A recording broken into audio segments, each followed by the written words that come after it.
दोस्तों कश्मीर एक ऐसा सब्जेक्ट है जिसको लेके बहुत सारे लोगों की बहुत सारी अलग अलग राय है, पर मेरे अकॉर्डिंग सबसे मुख्य राय होनी चाहिए भारत के फौजियों की।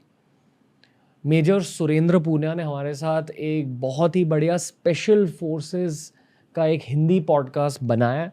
मैं ये चाहूँगा कि आप पहले वो देखें ताकि आप इनकी असलियत जानें, इनका अस्तित्व जानें, इनकी पर्सनालिटी क्या है, इनकी पर्सनालिटी ऐसी क्यों है, और फिर ये वीडियो आप देखें।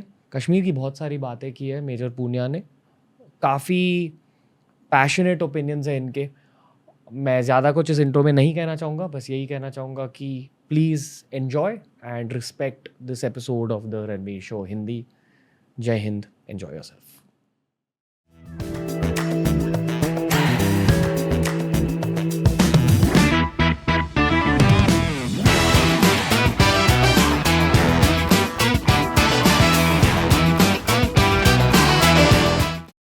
Major Poonia sir, the Ranveer show Hindi में फिर से आपका स्वागत है।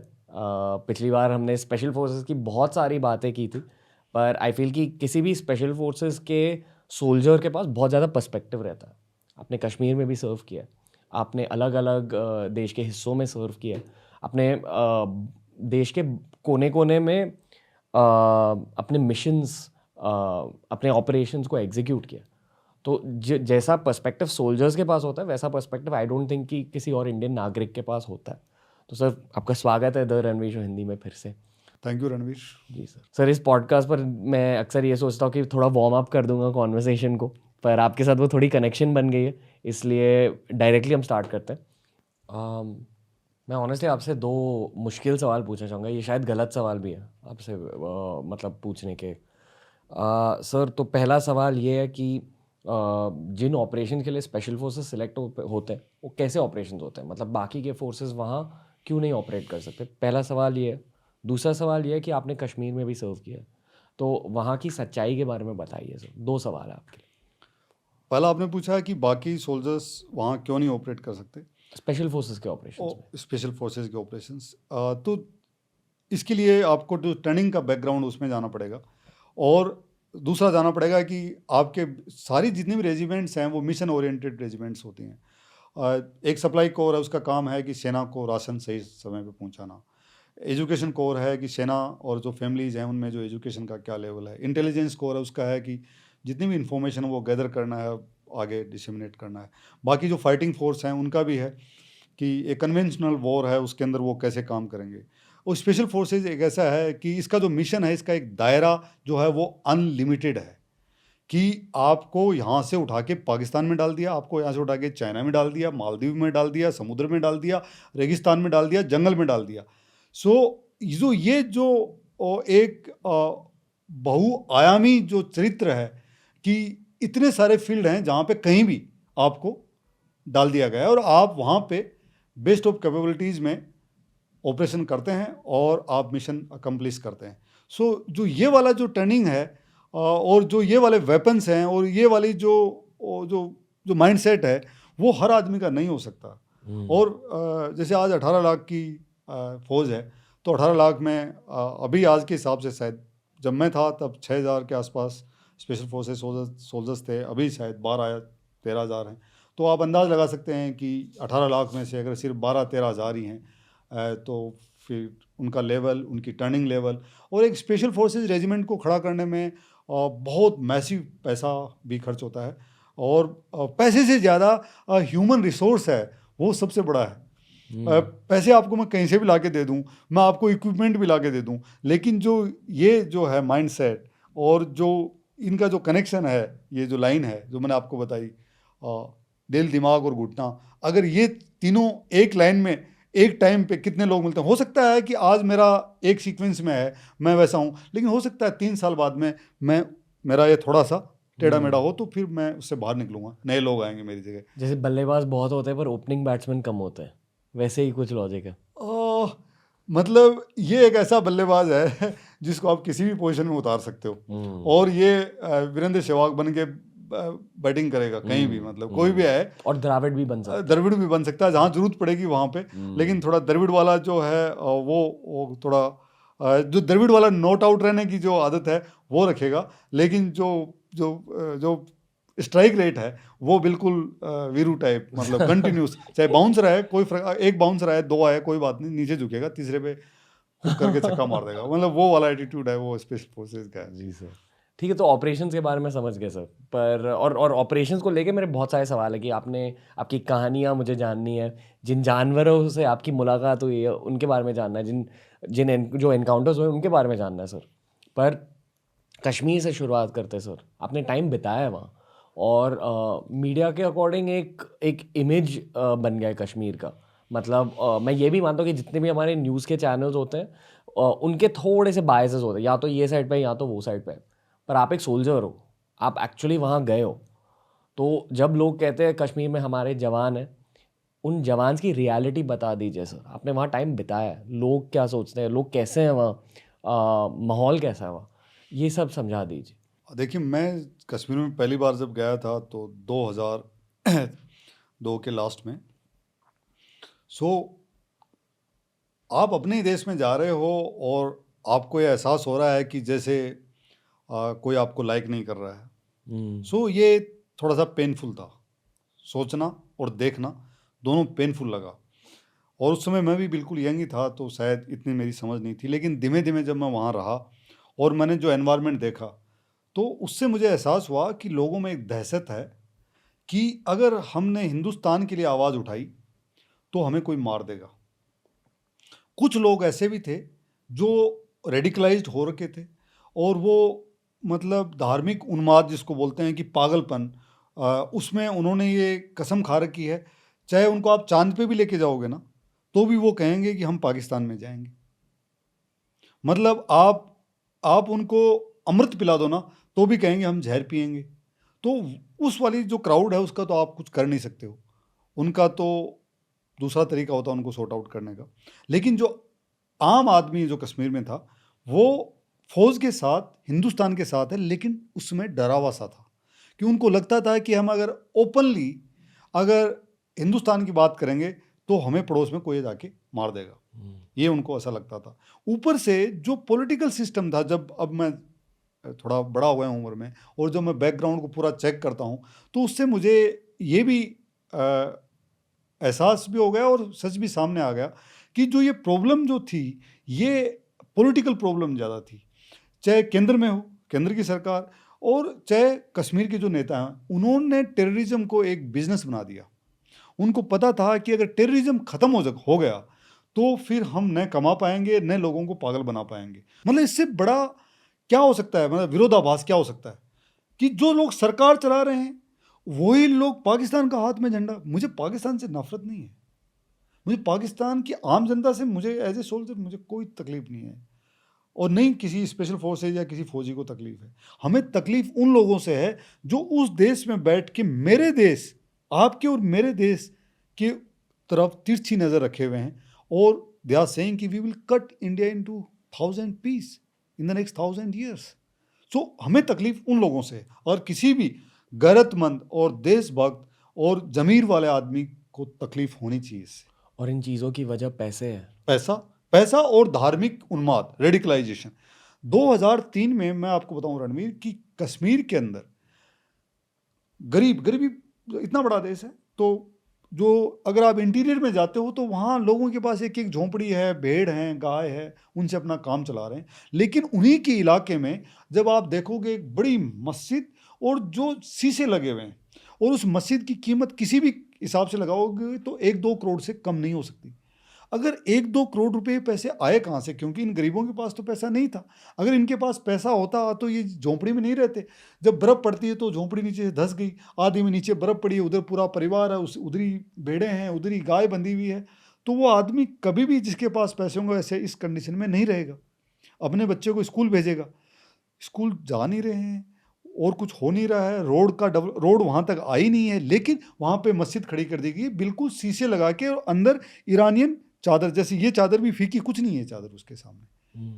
तो फिर आपको लगेगा कि ये कौन कर रहा है और क्यों कर रहा है।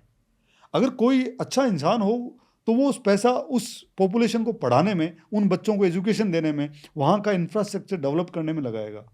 और कश्मीर में हर साल इतना पैसा भारत सरकार देती थी, फिर वो गया कहाँ? कहाँ गया वो पैसा? जो भी कुछ हुआ, सेना की जितनी भी यूनिट्स हैं सब ने वहाँ पे जो आर्मी की जो स्कूल खोल रखे हैं, तो वहाँ के स्कूलों का क्या हुआ? कौन है वहाँ पे पढ़ाने, कौन जाता है? तनख्वाह तो ले रहे हैं भारत सरकार से। आपको पता है कि इस सरकार के आने से पहले हर साल 9,500 करोड़ रुपए भारत सरकार किनको देती थी? कि हुर्रियत के लोगों को, उनके ट्रेवल पे, उनके हेल्थ पे। और हुर्रियत कौन है जो कहता है कि कश्मीर पाकिस्तान है? अजीब है, आपका मेरा पैसा, इस देश के करोड़ों लोगों का पैसा, टैक्स का पैसा कश्मीर में हम उन लोगों पे खर्च कर रहे हैं जो इस देश के खिलाफ बात कर रहे हैं। खिलाफ नहीं, वो खुद कह रहे हैं, रात दिन मुंह पे आके बोलते हैं, प्राइम मिनिस्टर के मुंह पे आके बोलते हैं कि कश्मीर आज़ादी मांगता है, कश्मीर पाकिस्तान में मिलना चाहता है। तो ये जो उस समय की जो सरकार थी 1989 में, जब जो हिंदुओं का वहाँ से प्लान किया गया, उसके बाद से जितनी भी जो सरकारें आई, उन्होंने सिर्फ और सिर्फ यही करते गए और लोगों को ये एहसास करवा दिया, पूरे देश की जनता को भी एहसास करवा दिया कि कश्मीर कुछ अलग है। और ये एज ए सोल्जर मेरे लिए तो एक बहुत बड़ा मतलब सदमा, दुख और अनएक्सेप्टेबल फैक्ट था। और जब मैं फौज से बाहर भी आया तो मैं हमेशा बोलता हूँ कि लोगों को कि हिंदुस्तान की जो आर्मी है वो डेमोक्रेटिक आर्मी है, वो इस देश की चुनी हुई जो सरकार है उसके नीचे काम करने वाली सरकार है। कल को आप बन जाएं पीएम, आपके नीचे काम करेगी। परसों मायावती जी बन जाएं, उनके नीचे काम करेगी। चाहे ओवैसी बन जाए, उनके नीचे काम करेगी। चाहे राहुल गांधी बन जाए, उनके नीचे काम करेगी। चाहे योगी जी बन जाए, उनके नीचे काम करेगी। कोई भी देश की जनता जिसको चुनेगी उसके नीचे इस देश की सेना काम करेगी। इस देश की सेना पाकिस्तान की सेना की तरह नहीं है। पाकिस्तान की सेना के पास एक देश है नीचे, और इस देश के पास एक सेना है। बहुत बड़ा अंतर है जी सर, बहुत बड़ा अंतर है। लेकिन यहाँ पे मैं फिर एक बार, मैं हमेशा हर जगह बोलता हूँ कि जिस वक्त अगर कोई ये कह दे कि कश्मीर को हम आज़ाद कर देंगे या कश्मीर को हम पाकिस्तान को दे देंगे या कश्मीर का ये वाला इतना हिस्सा उनको दे देंगे, उस वक्त इस देश की सेना, चाहे कोई भी सरकार हो, उसकी बात नहीं मानेगी। नहीं मानना चाहिए। क्यों? हमने 26,000 से ज़्यादा साथी खोए हैं। उसमें से कश्मीर में कम से कम 8-9 हज़ार साथी जिन्होंने अपनी जान की शहादत दी है इस देश के लिए, कश्मीर की मिट्टी के लिए, कि वो इस देश के अंदर है। उनकी कोई वहाँ ज़मीन नहीं है, कोई जायदाद नहीं है, कोई घर नहीं है, उनके बच्चे नहीं पढ़ रहे वहाँ पे, उनके होटल या स्कूल नहीं है वहाँ पे। किसके लिए दिए उन्होंने? इस देश के लिए दिए। इस देश की संप्रभुता, सार्वभौमिकता, एकता, अखंडता के लिए दिए।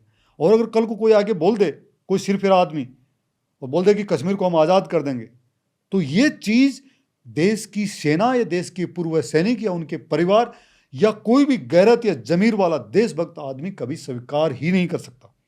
हम तो ये कहते हैं कि पाकिस्तान में जो कश्मीर है वो भी हमारा है, हम तो उसको भी लेंगे और लेना भी चाहिए और लेंगे भी। ये हमारा मानना है।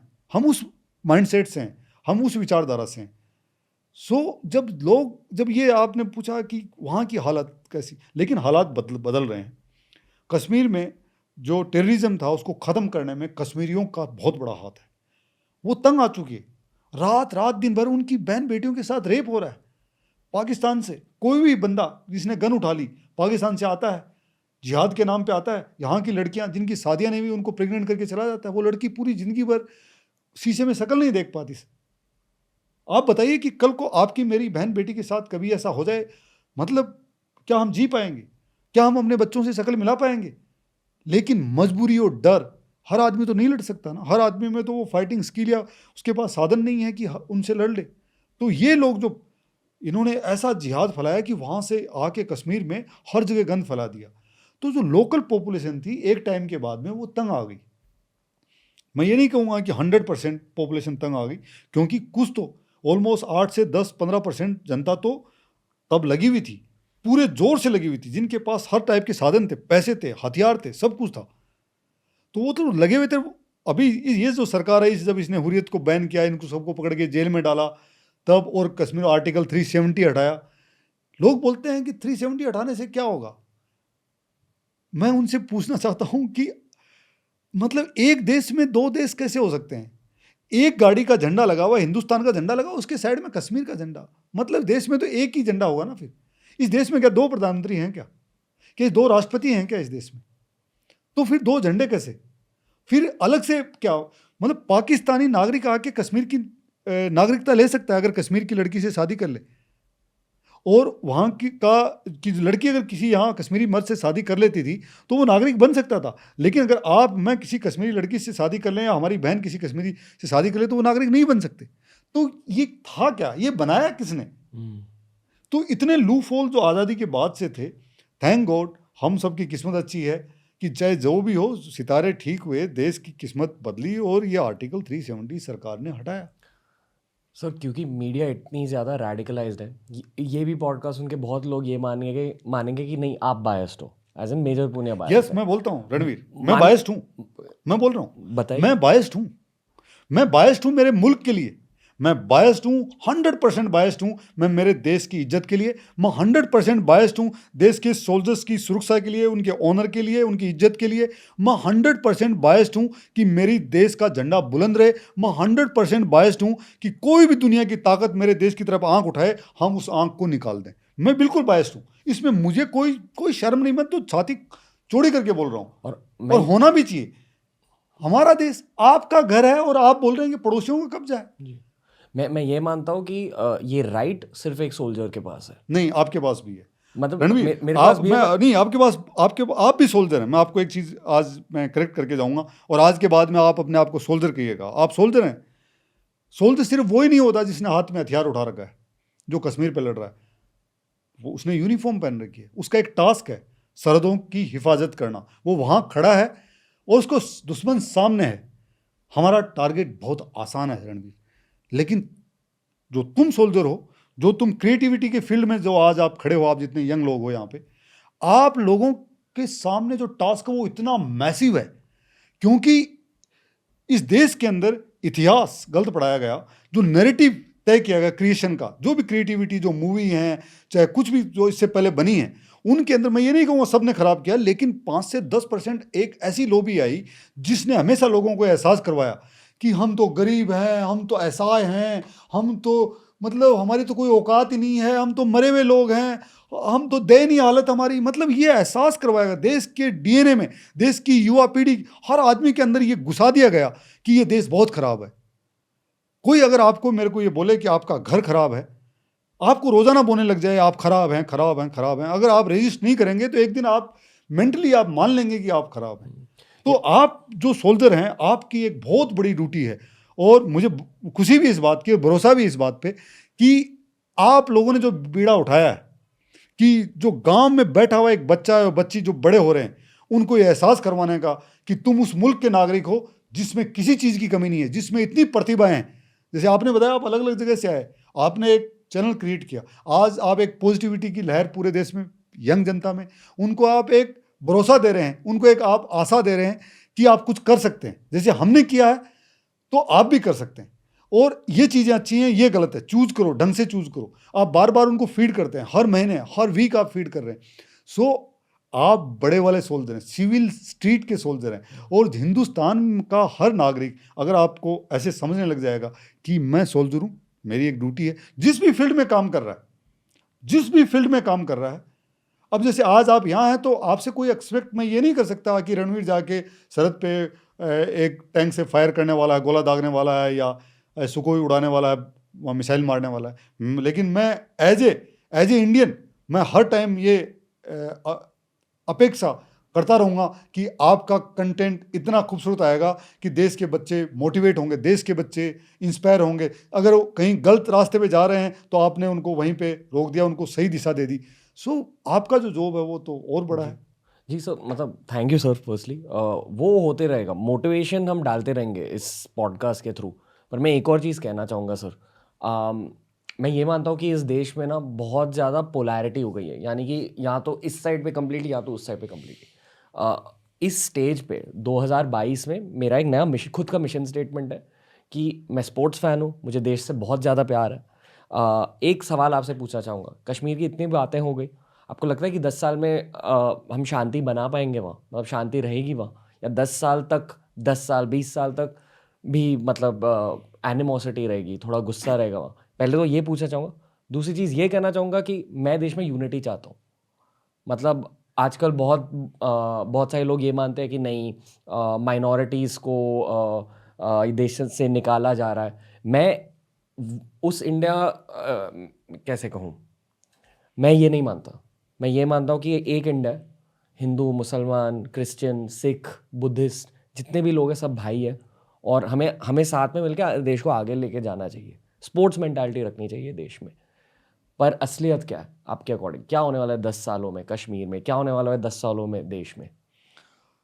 पहले कश्मीर की बात करते हैं जी सर। कि 10 साल में कश्मीर में क्या होने वाला है। कश्मीर में और यूनिटी होगी? या एब्सोल्युटली कश्मीर का जो है 10 साल में इंफ्रास्ट्रक्चर के हिसाब से पहले बात करें तो मैसिव डेवलपमेंट होने वाला है, क्योंकि जो उसके टुकड़े किए गए हैं, उसको यूनियन टेरिटरी बनाया गया है, उसको भारत के जो हर कानून जो यहाँ पे लागू होता है आज वहाँ पे लागू होता है, और वहाँ का हर कानून जैसे यहाँ पे। अब ऐसा कोई अलग से हिस्सा नहीं बना जिसके लिए कुछ अलग प्रोविजन हो, ऐसा कुछ भी नहीं है। तो अभी बिल्कुल इंटीग्रल पार्ट तो अभी बना है कश्मीर।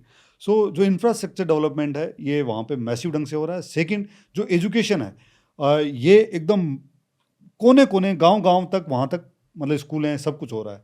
सो जो एजुकेशन जब होगी तो जो ये रेडिकलाइज जो माइंडसेट है ये भी चेंज होगा। और मैं ऐसा सोचता हूँ, मेरा मानना है कि 10 साल में पाकिस्तान के भी 1-2 टुकड़े होंगे, ठीक है। जब पाकिस्तान के टुकड़े होंगे तो उसका सबसे ज़्यादा फ़ायदा कश्मीर की जो शांति है उसमें आने वाला है। पाकिस्तान के टुकड़ा होना लाजमी है, और नहीं होते हैं तो भी हिंदुस्तान को कोशिश करनी चाहिए कि कैसे भी करके हम बलूचिस्तान या उनको अलग करें, क्योंकि हम उनको समर्थन दें। हमें जाके उनके लिए लड़ना नहीं है, वो अपने आप ही इंडिया को कुछ नहीं करना। वो पाकिस्तान के अंदर ही ऐसा उन्होंने माहौल बना दिया है कि पाकिस्तान का टूटना लाजमी है। मतलब वो टूटेगा तो हिंदुस्तान में थोड़ी सी जो कश्मीर है वहाँ पे थोड़ी शांति बढ़ जाएगी। ये आपको क्यों लगता है सर कि वो इसलिए कि देखो ऐसा है कि पाकिस्तान ने एक सांप को दूध पिलाया इस आशा में कि वो सांप बड़ा होके वो हिंदुस्तान को काटेगा। फिर क्या हुआ कि उस सांप को दूध पिलाया, फिर सांप के कुछ बच्चे हुए, तो वो बच्चे उन्होंने लाके इधर बॉर्डर पे छोड़ना शुरू किया। तो वो इधर जब आते थे तो हमारे कुछ लोगों को काटते थे, तो उसमें हमारे कुछ साथियों की जान जाती थी, फिर हम उस सांप को मार देते थे।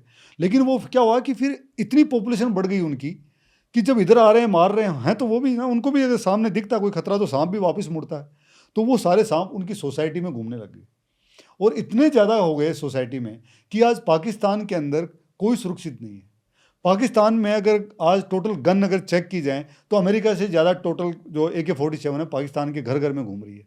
तो जब बच्चे के सामने हथियार पड़ा हुआ है, या तो आप खिलौना दो, किताब दो, या हथियार दो, तो अगर उसके सामने जो अवेलेबल है वो उस चीज़ को यूज़ करने वाला है। साथ में जो मौलवीज हैं उन्होंने इस्लाम का एक नया अर्थ उन लोगों के अंदर भर दिया है कि तुम दुनिया के सबसे ताकतवर कौम हो, और तुम्हारा जन्म इसलिए हुआ है कि दुनिया से सारे जो नॉन बिलीवर्स हैं इस्लाम में उनको ख़त्म कर दो। तो उनको एक फॉल्स सेंस ऑफ सुपीरियरिटी वो ऐसा एहसास करवा दिया कॉमन आदमी में, जो मदरसे में जा रहा है, चाहे नमाज पढ़ने जा रहा है, इतना ज़्यादा रेडिकलाइज कर दिया। जबकि चाहे किसी भी मज़हब का आदमी हो, चाहे हिंदू हो, मुस्लिम हो, सिख हो, ईसाई हो, हैं तो सब एक ही इंसान ही है ना। कौन सुपीरियर है? कोई सुपीरियर नहीं, सब अपनी अपनी जगह ठीक है। और हर जगह अच्छे लोग हर जगह अच्छे बुरे लोग हैं, हर होते हैं। जगह बुरे लोग हैं। लेकिन पाकिस्तान सोसाइटी मतलब वो आज पाकिस्तान सोसाइटी के मतलब हर तीसरे चौथे घर में एक जिहादी है, हर तीसरे चौथे घर में मतलब हर 20वें घर में एक बम बांध के फटने वाला आदमी है। तो जब उनको जगह नहीं मिलेगी कहीं यहाँ फटने की तो वहाँ फटेंगे। एक चीज़, और आप शहरों की बातें नहीं कर रहे हो। मैं लोकल लेवल शहरों में तो फिर भी चलो वहाँ पुलिस थोड़ी बहुत है तो कुछ हो जाता है, लेकिन जो पाकिस्तान का जो इंटीरियर है जहाँ एजुकेशन है ही नहीं, छोटे छोटे बच्चे आपने यूट्यूब पे वीडियो देखे हैं कि वो बम बांध के प्रैक्टिस करते हैं कि ऐसे फटेंगे। मतलब ये कौन करवाता है? ये अपने बच्चों को ये कौन बोलता है कि ऐसे ऐसे कर दो? ऊपर से जो बलूचिस्तान का एरिया है वो उनकी एक मांग थी। बलूचिस्तान 1947 में एक आज़ाद देश था भाई। वो उन्होंने नेहरू जी से अपील की थी कि आप हमें या तो मिला लो या हमें सपोर्ट कर दो। लेकिन जब नेहरू जी ने सपोर्ट नहीं किया तो पाकिस्तान आर्मी ने उन पर अटैक किया, जैसे कश्मीर पे किया था। तो कश्मीर में सरदार पटेल ने सेना भेज दी तो कश्मीर बच गया, और बलूचिस्तान को बचा नहीं पाया तो उस पर पाकिस्तान का कब्जा हो गया। लेकिन तब से लेकर आज तक बलूचिस्तान का संघर्ष चल रहा है। और मैं बलूचिस्तान के इतने लोगों को जानता हूँ, वो इतने डिटरमिन्ड हैं, and I salute them for their courage, for their conviction कि हम पाकिस्तान का हिस्सा नहीं है, हमारा अलग कल्चर है, हमारी अलग पहचान है। हम पाकिस्तान तो अलग देश बनाता, हम पाकिस्तान के हिस्सा थे ही नहीं। हमें तो फोर्सफुल ऑक्यूपेशन कर रखा है हमारा। तो कश्मीर का ऐसा नहीं है, हमने फोर्सफुल ऑक्यूपेशन नहीं किया। कश्मीर की जो उसमें जनता है, जो महाराजा थे, उन्होंने कहा हमें बचाइए पाकिस्तान से, तब हम उनकी हेल्प करने गए थे और उन्होंने साइन किया था। यहाँ तो किसी ने कोई साइन कुछ नहीं किया है, जाके बैठ गए वहाँ पे। तो तब से संघर्ष चल रहा है। और अब अभी आपने देखा होगा कि आई थिंक 10 दिन पहले ही पाकिस्तान की जो मिलिट्री का जो स्टेशन है, कैंट था, उसके ऊपर बलूचिस्तान लिबरेशन आर्मी के लोगों ने कब्जा कर लिया। 3 दिन लगे पूरी पाकिस्तानी आर्मी को। वो कहते हैं हम कश्मीर ले लेंगे। मेरा उनसे कहना है कि तुम अपना एक कैंप नहीं छुड़ा सके यार।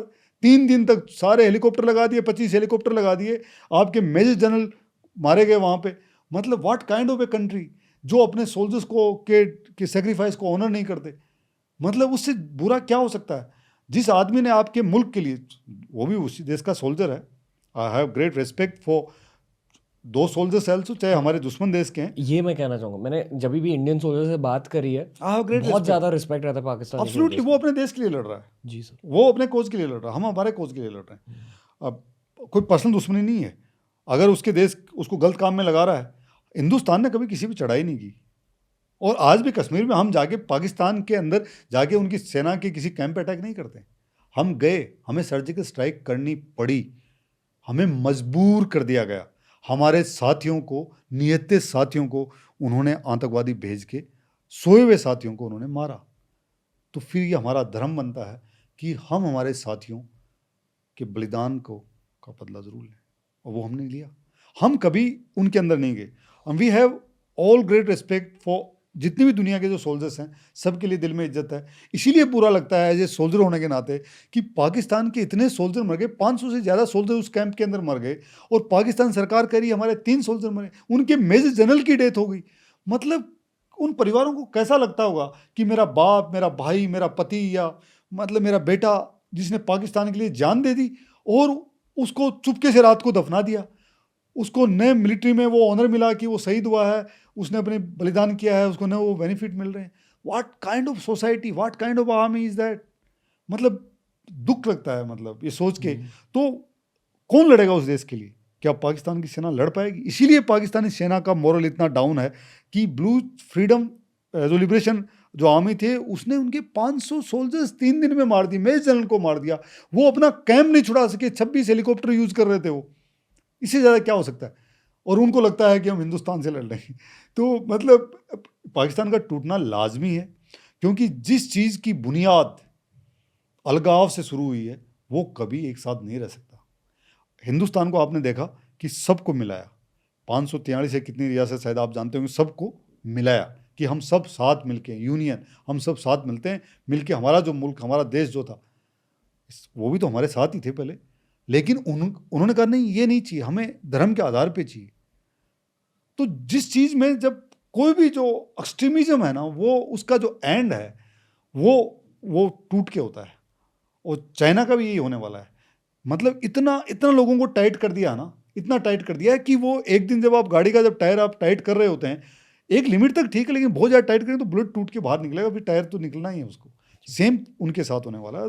तो पाकिस्तान के 10 साल में शायद 1 या 2 टुकड़े हो जाएंगे, और तब और भी जो शांति है वो और भी हो जाएगी। और जो कम्युनिकेशन जो भी कश्मीर के बच्चे जैसे देश में आ रहे हैं, एजुकेशन जो उनका ट्रांसफ़र हो रहा है कि वहाँ के बच्चे आके कुछ यहाँ के स्कूलों में पढ़ रहे हैं, यहाँ के बच्चे वहाँ जा रहे हैं, इंडस्ट्रियलिस्ट हैं, वो अभी वहाँ ज़मीनें खरीद रहे हैं, होटल बना रहे हैं, टूरिज़्म बढ़ने वाला है।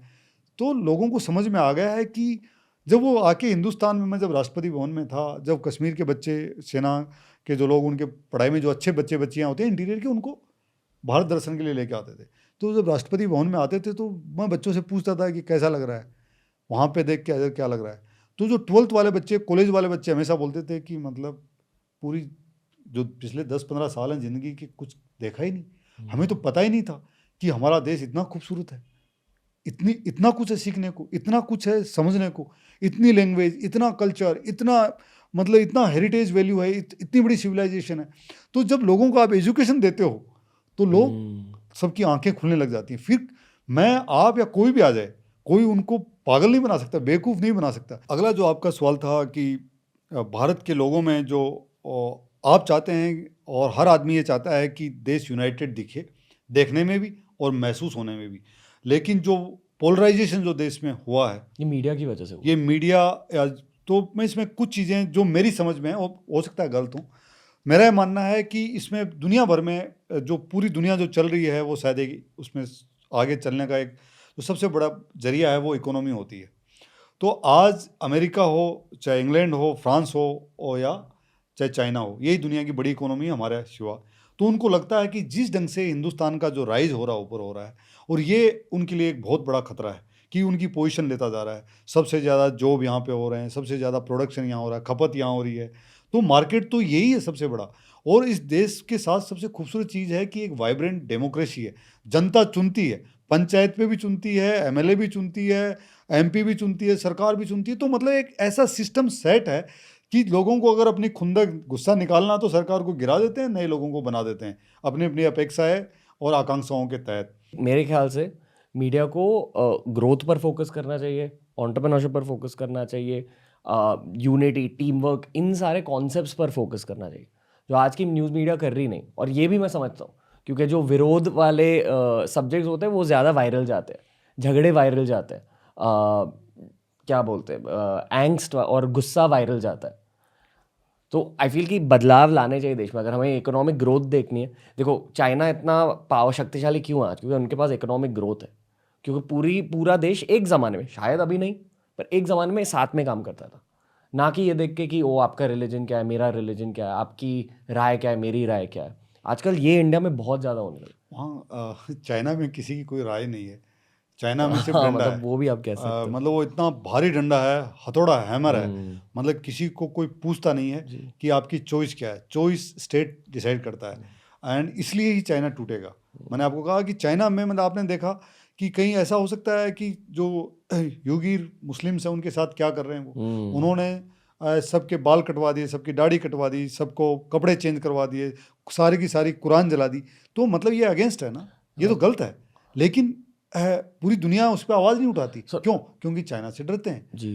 उसके इकोनॉमिक पावर से डरते हैं। जो हमारे देश की एक पार्ट ऑफ द पॉपुलेशन है वो मानते हैं कि इंडिया में भी ऐसे होने वाला है, और मैं ये कहना चाहूँगा कि एज इंडियंस हम ये कभी होने नहीं देंगे।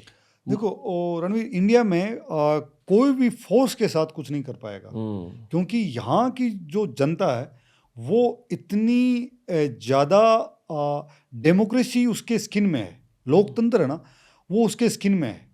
तो यहाँ फोर्स करके, आपको पता 77 में इमरजेंसी लगी थी, 1-1.5 साल रहा, लेकिन जनता ने उस समय जब सोशल मीडिया नहीं थी उखाड़ फेंका। तो आज तो सवाल ही नहीं होता कि इस देश के अंदर कोई फोर्स करके नहीं कर सकता। सेकंड, आपने एक सवाल पूछा था, बहुत ही इंपॉर्टेंट जो सवाल था कि कोई माइनॉरिटी है, कोई वो है।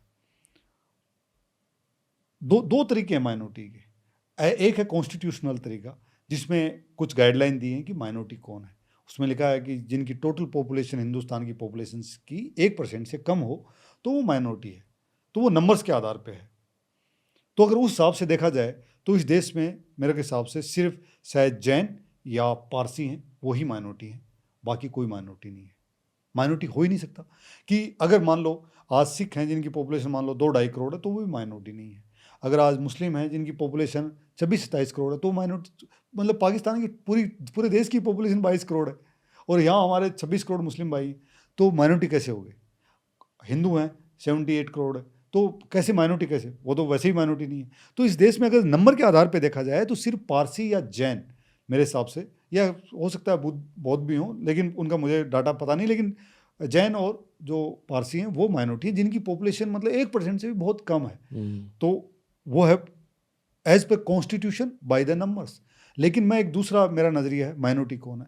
माइनॉरिटी वो हैं जो बिलो इकोनॉमिक पॉवर्टी जो लाइन है उसके नीचे वाले हैं, वो माइनॉरिटी है। लेकिन उनकी संख्या ज़्यादा है, नो डाउट संख्या ज़्यादा है, लेकिन माइनॉरिटी आप उनको बोलिए आप, क्योंकि उनको अगर ऊपर नहीं लाए तो जो ये जो डिसबैलेंस होने वाला है ये एक दिन मतलब इस देश में भूचाल ला सकता है। ये एक कोई नया पब्लिक का कहते हैं ना कि बम फट गया टाइप, ये कोई एक नई रिवॉल्यूशन काइंड ऑफ हो सकती है जो अनरेस्ट हो सकता है फ्यूचर में।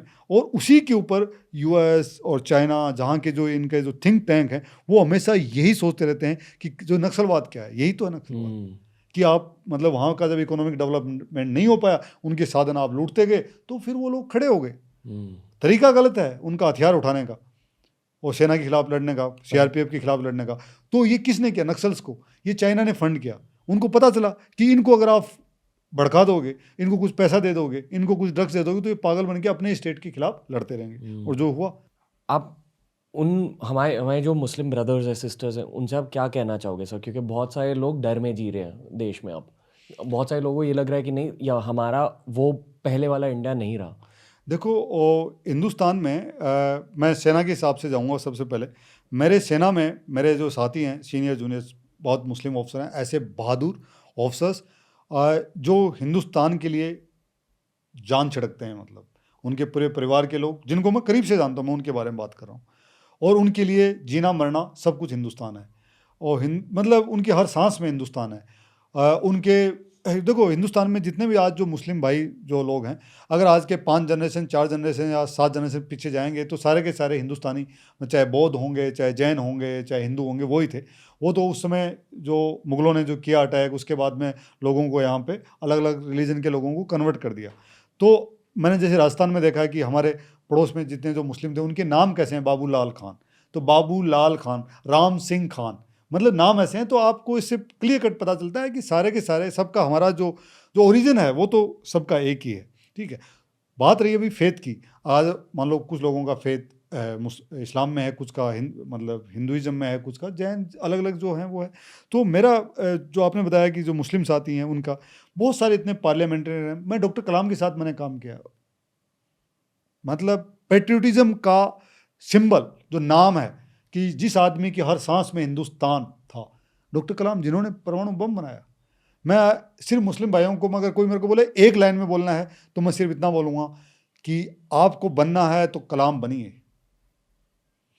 ये मुल्क, इस मुल्क का हर आदमी आपसे इतनी मोहब्बत करेगा कि आपको खुद को एहसास नहीं होगा कि आपके साथ क्या हुआ। अगर बनना है तो डॉक्टर कलाम बनिए आप। मतलब बनना है तो अब्दुल हमीद बनिए।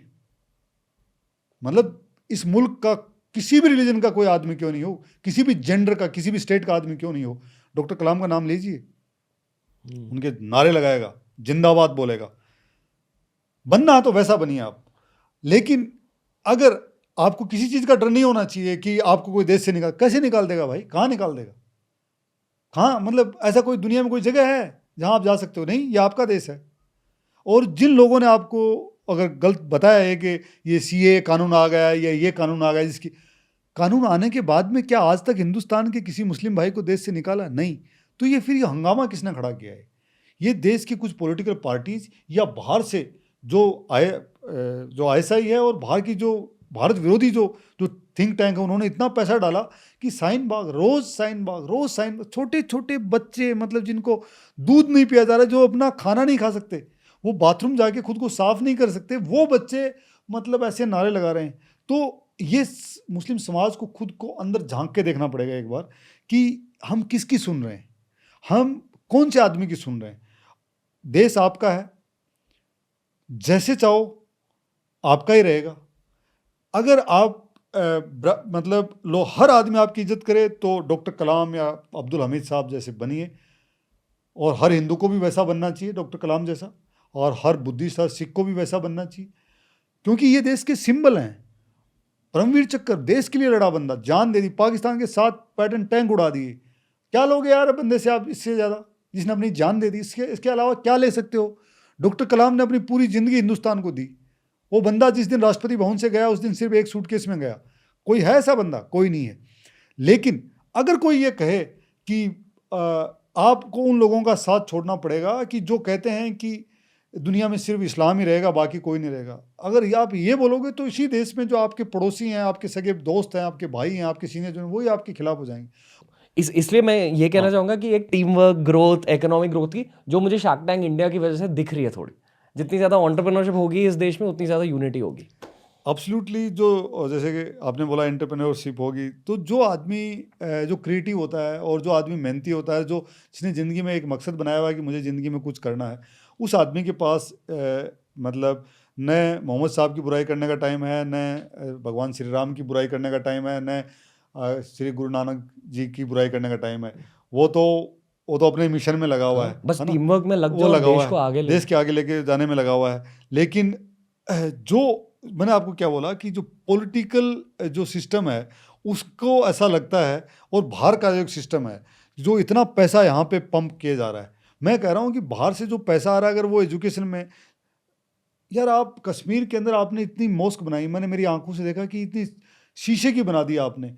अरे उसका थोड़ा सा भी पैसा वो उस गाँव में बच्चियों को अगर एजुकेशन पे कर देते तो ये जो गन कल्चर है ये बहुत पहले ख़त्म हो जाता। जो बच्चा पढ़ लिया है उनमें से सिर्फ 5 से 10% ही हैं जिन्होंने हथियार उठाए हैं। शौक में उठा लिया है या लड़कियों के सामने हीरो बनने के चक्कर में उठा लिया, लेकिन जब उनको मालूम चलता है कि जिसने हथियार उठाया उस सेना उसको अगले 1 महीने में ठोक देती है, तो जिसने उठा रखा वो भी डाल के वापस मेन स्ट्रीम में आ जाता है, उसको समझ में आ जाता है कि नहीं ये गलत काम है ना। सो ये जो आपने बोला है कि धार्मिक जो उन्माद, जो रिलीजियस एनिमोसिटी जो क्रिएट हो रही है, जो सही में ये समझते हैं कि ये मुल्क उनका क्या लगता है और रिलीजन का मतलब क्या है। अगर रिलीजन का मतलब मेरे घर तक या मेरी आस्था मेरे तक है तो सब ठीक है रणवीर, लेकिन अगर मैं आप पे फोर्स करने लग जाऊं या मैं आप पे डिक्टेट करने लग जाऊं तो उस दिन फिर आपके मेरे बीच में जो रिश्ता है, चाहे दोस्ती का हो, चाहे भाईचारे का हो, चाहे रिस्पेक्ट का हो और चाहे छोटे बड़े का हो, वो सब धीमे धीमे ना टूटने लगता है। फिर भरोसा आना वापस आना बहुत मुश्किल हो जाता है। और इसके अंदर समाज में चाहे हिंदू हो, मुस्लिम हो, सिख हो, इनके जो सोसाइटी में जो बड़े लोग हैं, बड़े लोग से मतलब जिन्होंने ज़िंदगी में कुछ किया है, चाहे राजनीति में किया हो, खेलों में किया हो, क्रिएटिविटी में किया हो, मूवीज़ में किया हो, चाहे जर्नलिज्म में किया हो, उन लोगों की जिम्मेदारी बनती है कि वो ऐसे मौक़ों पे आएँ सामने और बिल्कुल बिना किसी से डरे हुए बेबाक अपनी राय रखें और कहें कि समाज को हमें यहाँ लेके जाना है, इन चीज़ों में नहीं पड़ना है। और आपके चैनल के माध्यम से मैं जितने युवा उनको मैं एक अपील करना चाहूँगा, किसी भी न्यूज़ पे भरोसा करने से पहले आधी 1 घंटे उस न्यूज़ के बारे में अलग अलग पोर्टल्स पे आप देख लें कि किधर से क्या नैरेटिव आ रहा है, फिर आपको सच सामने आ जाएगा और फिर अपनी प्रतिक्रिया देनी है। फिर से मेरा मानना थोड़ा अलग है। मैं ये मानता हूँ कि जिसको जो करना है अपने फेथ के अकॉर्डिंग कर लो, बट इंडिया को फर्स्ट रखो। कि आप पहले इंडियन हो, भारत को फर्स्ट, हाँ भारत को फर्स्ट रखो। आप पहले भारतीय नागरिक हो, उसके बाद आप हिंदू हो या मुस्लिम हो या सिख हो या बुद्धिस्ट हो या जो भी, वो आप अपने घर पे हो, मतलब घर के बाहर आप हिंदुस्तानी हो, बात खत्म। हाँ, पर मैं ये भी मानता हूँ कि ये देश अलग अलग धर्मों का देश है। 2022 की बात करते हैं, 2022 में हर किसी को फ्रीडम मिलना चाहिए। एब्सोल्युटली, आई फुली एग्री कि मतलब जो इस देश की जो खूबी है वो यही है कि विविधता में एकता है ना। मतलब हम अलग अलग स्टेट्स, अलग अलग लैंग्वेज, इतना जो कल्चरल डिफरेंस है दुनिया में शायद किसी भी कंट्री में नहीं है जितना हिंदुस्तान में है। जी सर। कि इतनी भाषाएं हैं और इतने डायलेक्ट्स हैं, इतने प्रकार के खाने हैं और इतने प्रकार के म्यूजिक हैं। मतलब आप जाके देखिए, इतना शायद दुनिया में कहीं नहीं मिल सकता। और यही दुनिया को और इस चीज़ का एक डर भी लगता है कि, और इसी में वो लूफोल भी ढूंढने की कोशिश करते हैं। लूफोल ये कि अंदर इंटरनल डिस्टर्बेंस किया जाए, चाहे आइडियोलॉजी में लोगों को लड़ाया जाए, चाहे रिलीजियस उस ढंग से लड़ाया जाए, चाहे गरीब और अमीर के बीच में लड़ाई करवाई जाए। तो जो आपने बोला कि हमें इकोनॉमिक उसके ऊपर फोकस करना चाहिए, तो उसकी शायद जो प्राइमरी जहाँ से सीढ़ी है वो है एजुकेशन। आज मैं डॉक्टर कलाम के साथ, और इंटरनेट मतलब जो एजुकेशन और टेक्नोलॉजी जो है यही एक चीज़ है कि लास्ट माइल तक आप टच कर सकते हैं और आप लोगों को फटाक से, जैसे आज मेरे पास कोई व्हाट्सएप मैसेज आता है कि किसी ने ये कर दिया, लेकिन उसी वक्त अगर आपका मैसेज आ जाता है कि नहीं ये झूठी खबर है, तो मुझे फटाक से ही पता चल जाता है सच क्या है ना। सच जानना भी तो बहुत ज़रूरी है। और सर एक और बात कहना चाहूँगा कि अगर हमने ये सब नहीं किया ना, मिलके यूनिटी नहीं करी, तो चाइना आ रहे हैं अभी। मतलब चाइना के पास बहुत पावर है, और अगर हम देखो, चाइना आज के दिन अमेरिका को पीछे कर चुका है, अमेरिका को पीछे कर चुका है, इसमें कोई शक नहीं है। पाकिस्तान आज चाइना का गुलाम बन चुका है, बहुत सारे देश बन चुके हैं। साउथ अमेरिका में जितनी कंट्रियाँ, अफ्रीका में है, मतलब इन्होंने अपना एक ऐसा इकोनॉमिक क्लाउड पूरी दुनिया में कर दिया है कि आप देखिए कि एक यूनाइटेड नेशन जैसी संस्था, जिनको पता है कि हाफिज सईद और मसूद अजहर दुनिया के डेढ़ टेररिस्ट हैं, लेकिन उनका जो टेररिस्ट का जो दर्जा देते हैं, उसके अंदर जब वोटिंग होती है तो उसमें चाइना हमेशा वीटो कर देता है।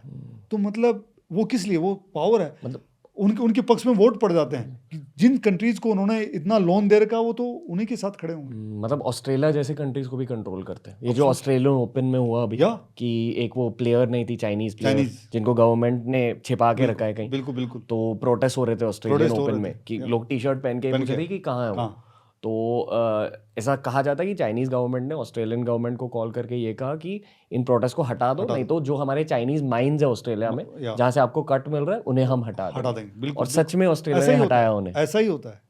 ये पावर है, ये इकोनॉमिक पावर है। उस वो अभी पावर आ रहा है। जैसे मान लो क्रिकेट में एक नई टीम बन रही है और बहुत स्ट्रांग टीम है, अगर हमने टीम वर्क नहीं किया यहाँ, अगर हम झगड़ते रहे, या। अगर ऐसी छोटी छोटी बातों पर ऐसे नाराज होते रहे या। एक दूसरे से, तो हम बहुत पीछे हो जाएंगे। जैसे क्रिकेट में श्रीलंका के साथ हुआ है अभी, वो हो जाएगा हमारा हाल मेरे ट्रू। अकॉर्डिंग। और नेशन, आपने बिल्कुल सही कहा कि जो ये एक टीम है, टीम बिल्डिंग है, नेशन बिल्डिंग, टीम बिल्डिंग वाला वर्क है। इसमें अगर कोई भी एक पीछे छूट जाता है तो पूरी टीम पीछे हो जाती है। तो सबको साथ मिलके ही चलना पड़ेगा, इसके अलावा कोई चारा भी नहीं है। बातें करनी चाहिए, पॉडकास्ट करने चाहिए, but at the end of the day ये इंटरेक्शन बहुत जरूरी है। इंटरेक्शन और जब इंटरेक्शन, कम्युनिकेशन हो, अगर आमने सामने कम्युनिकेशन होता है तो शायद जो गिले शिकवा हैं वो दूर हो जाते हैं। जी। अदरवाइज अगर कम्युनिकेशन चैनल अगर रुक जाता है तो फिर कोई भी नई स्टोरी आप क्रिएट करके उनमें और डिफरेंस पैदा कर सकते हो। और जो मेरा जैसे मानना है कि जो मेरी जो फेथ है, वो जो आप जैसा जो यूथ है इस हिंदुस्तान की, जो यंगर जनरेशन है, उसमें मेरा बहुत बड़ा बिलीफ और फेथ है। वो मैं इसलिए देखता हूँ कि इतना टैलेंट है ना लोगों में, और इतना संघर्ष और इतना हार्ड वर्क करने की क्षमता है। वो मैं और भी दुनिया में इतनी जगह घुमा हूँ, वहाँ के यूथ में ऐसी हंगर, ऐसी भूख, ऐसी मतलब काम करने की क्षमता, और इतना ज़्यादा जो है ना मतलब डेडिकेशन, जो कहते हैं ना नेवर से डाई स्पिरिट, वो जो यहाँ के यूथ में है वो दुनिया भर में नहीं है। लड़ाई लंबी है, लेकिन मैं सारे यूथ को यही कहना चाहूँगा कि जो आपका दिल करता है कि ज़िंदगी में ये करना है, तो आप कोशिश ज़रूर करो। एक बार फेल हो जाओगे कोई बात नहीं, फेल होना लाजमी है, और मैं खुद चाहूँगा कि आप 1-2 बार फेल हों। फेल होना बहुत ज़रूरी है ज़िंदगी में। फेल नहीं होंगे तो हम सीख नहीं पाएंगे। जी। फेल होते ही हमें वो सब चीज़ें समझ में आने लगती हैं कि ये करने से ये होता है, ये करने से ये होता है।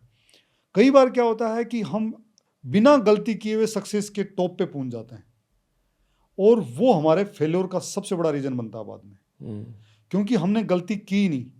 कुछ ऐसा सिस्टम हुआ भगवान की दया से, या कुछ किस्मत ऐसी थी, या कुछ ऐसे सर्कमस्टांसेस बने कि आप जो करना चाह रहे थे होते होते वो आप हो गया, आपका कहीं भी आपको रेजिस्टेंस नहीं मिला, तो आपने फेल्योर तो देखा ही नहीं है, असफलता तो देखी नहीं है। और असफलता नहीं देखी तो वो आपको लगता है कि चीज़ें ऐसी ही आसान होती हैं, जबकि ज़िंदगी इतनी आसान नहीं है। कोई भी जो टास्क लेते हो, चाहे एंटरप्रेन्योरशिप हो, चाहे खेती का काम हो, चाहे साइंस हो, चाहे इसरो में बैठे साइंटिस्ट हों, चाहे जो लेखक है वो लिखता है, वो इतना आसान नहीं है। उनके भी एक थॉट प्रोसेस है, उनको भी थोड़ा सा एकांत चाहिए, उनको भी सोचना पड़ता है।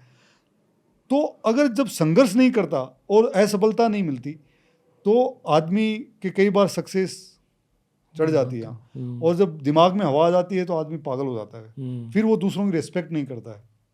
तो जितने भी यूथ हैं उनसे मेरा यही कहना है कि आप हम्बल रहिए, लेकिन अपने टारगेट के लिए, अपने मिशन के लिए अग्रेसिव रहिए। जो इंडिया की इकोनॉमिक ग्रोथ होगी, भारत की इंडिया पासपोर्ट में अपने, लेकिन भारत दिल में है। भारत की इकोनॉमिक जो ग्रोथ है, और आपको अपने जो पेरेंट्स के जो अधूरे सपने हैं आपको पूरे करने हैं, क्योंकि दुनिया में चाहे किसी के भी पेरेंट्स क्यों नहीं, किसी भी बच्चे के, वो हर दिन रात उनका एक सपना होता है कि हमारी औलाद कुछ अच्छा करे। तो आप उनको वो मौका दो, उनको हंसने का, उनको प्राउड फील होने का मौका दो। आप उनको कोशिश करो। फेल होते हैं कोई बात नहीं, फेल होते हैं तो उनके साथ बैठ के बोलो, दिल खोल के बोलो कि मैं फेल हो गया, कोई बात नहीं, मैं कोशिश कर रहा हूँ। और अपनी जो चीज़ें हैं दबा के नहीं रखनी है, क्योंकि जो मेंटल हेल्थ है एक इतना बड़ा इशू बन के आ रहा है। तो आप अपनी चीज़ें शेयर कीजिए अपने दोस्तों से, अपने चाहने वालों से, अपने बड़ों से, अपने मेंटर्स से, उनके पास ले जाइए। कुछ न कुछ सॉल्यूशन मिलेगा। नहीं मिलेगा, कुछ सीखने को मिलेगा, नया सीखने को मिलेगा। लेकिन जो आपका मिशन है, ज़िंदगी में फेल हो जाएं, लेकिन आपके साथ ये होना चाहिए कि ऐसा नहीं हुआ कि मैंने छोड़ दिया बीच में, मैंने ट्राई नहीं की। नहीं, आप हो सकता है कि कई बार आप यहाँ पूछना चाहते थे और रास्ते में आपको मालूम चला कि आपकी काबिलियत तो यहाँ पूछने की, और आप यहाँ से डाइवर्ट होकर यहाँ पूछ गए। जैसे आप पूछें और आगे आप पूछेंगे, जो मेरे को लगता है कि आप वहाँ से इंजीनियरिंग से इधर आए, इधर से यहाँ आ गए, यहाँ से अभी मेरे को लगता है कि आप इधर नहीं रहेंगे, आप शायद 5 साल बाद में पता नहीं कहीं हॉलीवुड में जाके कुछ बैठ के कोई एक हिंदुस्तान पे मूवी बना रहे होंगे, है ना। ड्रीम और वही है। है ना कि मतलब कि इधर मैं टीवी पे बैठ के देख रहा हूँ नेटफ्लिक्स पे कि ओ वाह, ये यार ये तो हमारा लड़का है, ये हमारा भाई, हमारा बच्चा है, हमारे देश का है, और मैं ये भारत की बात कर रहा है, ये हिंदुस्तान के संघर्ष की बात कर रहा है, ये हिंदुस्तान की सक्सेस की बात कर रहा है। सो ये सारे यूथ से मेरी अपील है, और हमेशा मुल्क को सबसे ऊपर रखें। Ji sir. Country is above all, country is above all, वो है, वो रहेगी, और उसी के ऊपर रखना है। आप जहाँ भी खड़े हों, खुद के अंदर हर वक्त फील होनी चाहिए कि छाती में कि हिंदुस्तान है। जब झंडा दिखे, जब राष्ट्रगान चले, जब किसी शहीद की अंतिम यात्रा पे अगर तिरंगा लगा हो, आपके अंदर से एक वो फील आनी चाहिए कि ये मेरे मुल्क का वो आदमी है जिसने अपना टाइम, अपना ज़िंदगी, अपना जो जान है वो हमारे लिए दी है। आप उनके परिवारों के साथ खड़े हों, और एग्रेसिव होना अलग चीज़ है और गुस्सेल होना अलग चीज़ होता है। आप टारगेट के लिए एग्रेसिव हो, मतलब आप बहुत ज़्यादा मेहनत कर रहे हो, और डे टू डे लाइफ में मतलब छोटी छोटी चीज़ों पे गुस्सा होना। आपने देखा रोड रेज पे चल रहे हैं कि रेड बत्ती हो रखी है, फिर भी सब हॉर्न के ऊपर चढ़ गए हैं कि बजे जा रहा है। भाई मतलब आप हॉर्न से हथौड़े से मार लो, वो रेड बत्ती का टाइम है 20 सेकंड रहेगी, रुक जाओ, इतना संयम तो रखो। तो नई जनरेशन है, उसको थोड़ा जो जल्दीबाजी में है, उनको मेरा कहना है कि थोड़ा धीरे चलो बाबूजी, है ना, मंजिलें आएंगी, जी। थोड़ा सा इंतजार करो, मतलब मेहनत करते रहो, और आप में सब कुछ है। ये- मुझे तो बहुत भरोसा है मैं यूथ पे। मैं पढ़ाई पर भी फोकस करना चाहूँगा। एज बिल्कुल। पढ़ाई करनी चाहिए लोगों को, और सिर्फ एजुकेशन नहीं, मतलब इंटरनेट से पढ़ाई। जैसे इंटरनेट से बिल्कुल आई फील पॉडकास्ट सुनने चाहिए लोगों को। ये मैं खुद के लिए नहीं कह रहा हूँ, Absolutely. बट बहुत ज़्यादा पर्सपेक्टिव मिलता है। आज के 10 साल पहले तो आपको भी नहीं पता था कि हम इधर बैठ के ऐसे कुछ करने वाले हैं, या आपका इतना बड़ा सेटअप होने वाला है, या आप देश के करोड़ों यूथ को आप इंस्पायर करने वाले हैं आपके इस पॉडकास्ट से। ऐसे ऐसे लोगों को, ऐसे ऐसे साथियों को लेके आने वाले हैं जिनकी कहानियाँ आप गांव-गांव तक पहुंचाने वाले हैं। लेकिन आपने कर दिया। जी हो सकता है कि आगे भी इसमें भी चेंज आएगा। तो जो आदमी सीखता है, मेरे को लगता है कि जो नॉलेज आपने सीखा है तो डेफिनेटली कहीं ना कहीं आपकी पर्सनल लाइफ में भी यूज़ होगा, और आपके आस पड़ोस में, परिवार में, या जो यंगर जनरेशन है जिनके साथ जब भी आप बैठेंगे, तो ऐसा नहीं होगा कि बच्चे आपकी तरफ मुंह खोल के देख रहे हैं और आपको बोलने के लिए बस आपके पास कुछ नहीं है। तो ज़िंदगी में कुछ हसीन कहानियाँ बनाइए, जी सर। ज़िंदगी में कुछ फेल्योर की कहानियाँ भी बनाइए, और ज़िंदगी में कुछ सक्सेस की कहानियाँ भी बनाइए। तो मतलब लगे कि इसमें खट्टा भी है, इसमें मीठा भी है, और मतलब इसमें नमक भी है, और इसमें थोड़ा नशा भी है। वो होना बहुत ज़रूरी है। जी सर। आई थिंक मेरे लिए इस पॉडकास्ट की कंक्लूजन है यूनिटी, टीम वर्क, और भारत का इकोनॉमिक ग्रोथ ऊपर। डेफिनेटली। Thank you sir. जय हिंद। जय हिंद सर। आपने बहुत ज़्यादा दिल खोल दिया इस पॉडकास्ट में, मुझे बहुत अच्छा लगा। और रणवीर, जाने से पहले एक बात बोलूं, बताइए सर। इजाज़त दें तो? नहीं, बताइए सर। जैसे मैं जब फौज में गया था, तो जनरली हम यहाँ पे, जैसे मैं मेडिकल कॉलेज में था, तो गुड मॉर्निंग, गुड इवनिंग जब भी मिलते हैं, नमस्ते या राम राम या सलाम या सत श्री अकाल, अलग अलग हमारे सबका अलग अलग होता है। लेकिन फ़ौज में जाते ही वो सब चेंज हुआ। तो उसके बाद में जब भी किसी से मिलना जुलना हुआ, तो मिलने पे या जब जाते वक्त या जब भी कम्युनिकेशन होता है, तो हम हमेशा जय हिंद बोलते हैं। तो मेरा सारे यूथ से कहना है कि आप अपनी रूटीन लाइफ में जब भी किसी से मिलें, या जब भी किसी को लिखें, ख़त लिखें, चाहे मोहब्बत का लिखें, चाहे नॉर्मल कम्युनिकेशन का लिखें, तो उसमें जय हिंद जरूर लिख दें। तो जब लिखेंगे तो आपके ऊपर कंधों पे अपने आप धीमे धीमे थोड़ा थोड़ा एक्स्ट्रा भार आने लग जाएगा इस मुल्क का। फिर आप समझने लग जाएंगे कि मेरी कुछ जिम्मेदारियां हैं, परिवार के लिए भी हैं, देश के लिए भी हैं, समाज के लिए भी हैं, और सर्वधर्म समभाव के लिए भी हैं, और देश की ग्रोथ के लिए भी हैं। क्योंकि जो जय हिंद है, कि हिंद की जय हो, तो उसमें तो फिर आपका योगदान बहुत जरूरी है। यही सबसे बड़ा मंत्र होता है, यही सबसे बड़ी प्रार्थना होती है। ठीक है, thank you sir. Thank you. दोस्तों, तो ये था आज का एपिसोड। मैं हमेशा ये चाहता हूँ कि द रणवीर शो हिंदी पर ऐसे बहुत सारी चीज़ें निकल के आए जो मेन स्ट्रीम मीडिया में लोग खुल के बात नहीं कर सके। भारत में ये पॉडकास्टिंग कल्चर की सिर्फ एक शुरुआत है, पर अगर आपको ऐसे ही और पॉडकास्ट चाहिए तो हमें कमेंट्स में बताइए कि किन गेस्ट को आप देखना चाहोगे इस शो पे। और हमें ये भी बताइए कि इस पॉडकास्ट में आपको अच्छा क्या लगा, बुरा क्या लगा, ताकि हम इस तरह के पॉडकास्ट के क्वालिटी और भी ज़्यादा बढ़ा सकें। धन्यवाद। जय हिंद।